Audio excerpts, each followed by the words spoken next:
Hi, it's Angela Critters. We are going to make one of my favorite pies today, an impossible pie. I have a few on the channel, but I've never shown you this one. This particular one is made with sweetened condensed milk. We're going to be making a pineapple coconut impossible pie. So we're using 14 ounces of sweetened condensed milk. We've got half of a cup of Bisquick. I'm going to be draining my crushed pineapple well. I've got a teaspoon of either vanilla or coconut extract, and we're going to use coconut. It's your choice.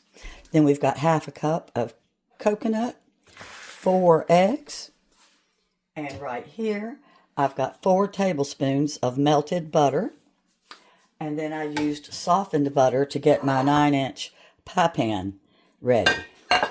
The only equipment that you need is a mixing bowl with a whisk. So let's get started.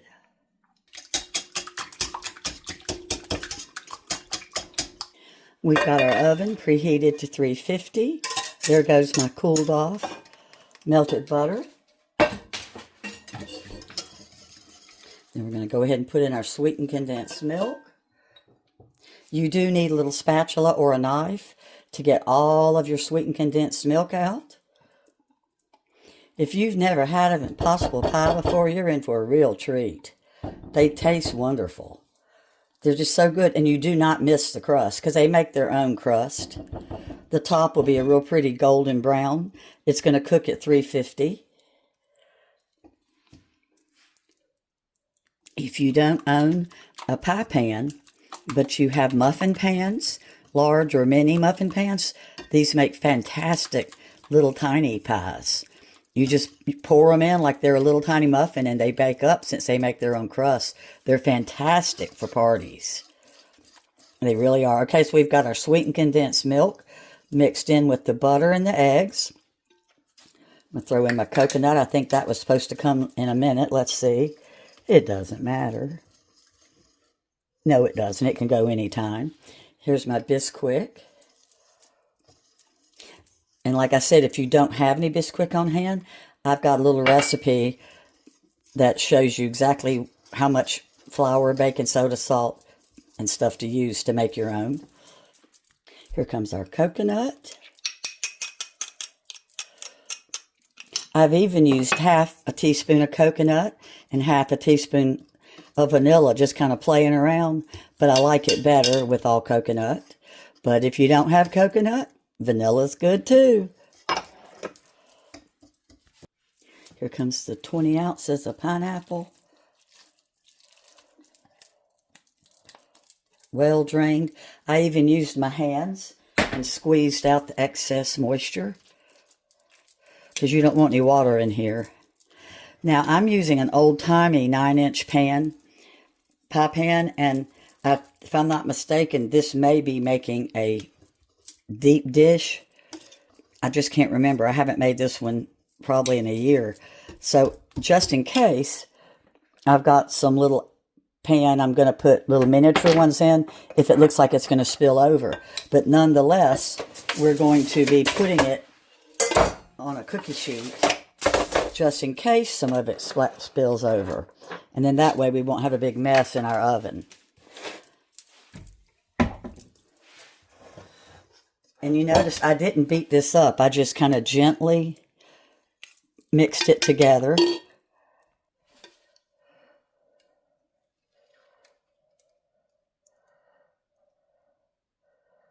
And see, I think I'm going to have a little too much because it is, well, it's going to rise up. Let's just go ahead and pour it all in here and see. I may have it mixed up with a different pie. And it's not going to matter because whatever spills out is just going to be on my pan. This is going to cook at 50 to 60 minutes. And you're going to have a beautiful light golden brown. And it's also, you can put a fork in it and make sure it's set. Then we're going to let it chill completely before we cut it. Here it goes at 350.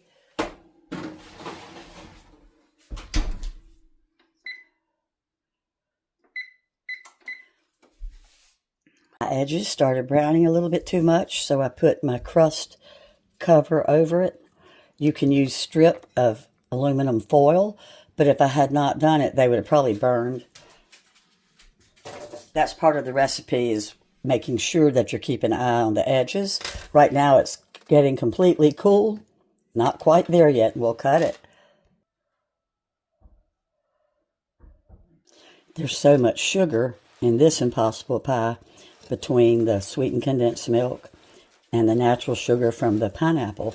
So I've got a sharp knife and I'm just kind of spinning it around to make sure when I cut it doesn't fall apart. There we go. This is what I mean by foil on the edges. You just cut strips and fold them around. You do that with a lot of pies if you notice that they're burning on the edge, but your center's not cooked.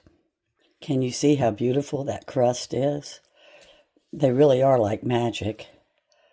Pie is out of the refrigerator. It cooled for about 35 minutes because it had to be completely cooled in order to cut it. I want you to see how it looks like a custard, but it cooks in layers. Let me pull out this bottom layer. The bottom layer is coconut, and it is amazing. And then it's like a coconut pineapple custard pie. I can't even describe how good it is. It's not really custard because I'm not really a fan, but let's just put it this way. It's a magical pie. It really is. And I love the fact that there's no crust. I'm not a big fan of crust. Well, thanks so much for watching, and I'll have the complete directions in the description. Bye-bye.